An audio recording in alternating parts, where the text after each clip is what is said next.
Hello, hello. Magluto na sa tagpanihapon diri sa layong dapit.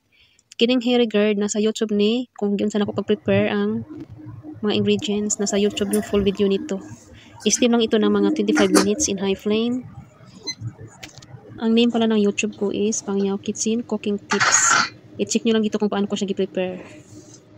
Yung sabaw sa pag-steam, ito yung gawin nating sauce. Lagyan lang natin ito ng oyster sauce and then lagyan ko ng chop na carrot, yung maliliit na slice na carrot o tsaka spring onion.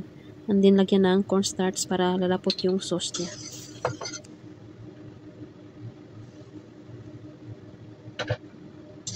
Then tikman muna natin kung okay na ba yung lasa. And then ilagay na yung carrot at saka yung spring onion na chop na maliliit. And then after that, ilagay yung cornstarch with water para lalapot yung sabaw.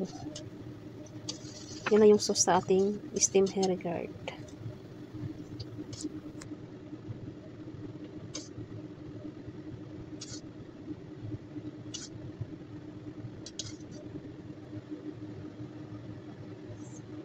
Then, yung broccoli, i-blanch natin. Lagyan natin ng asin yung tubig.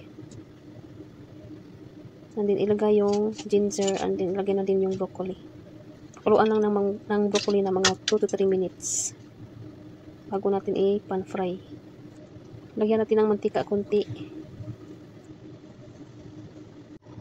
I-pan-fry na nato yung broccoli. Maglagay lang tayo ng ginger. And then, ilagay na din yung broccoli.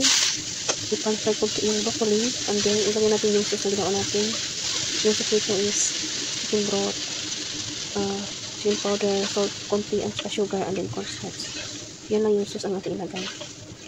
Ayan na guys. Tapos na. Busy cooking lang po ito. I-serve na natin yung ating niluluto. Salamat sa panonood.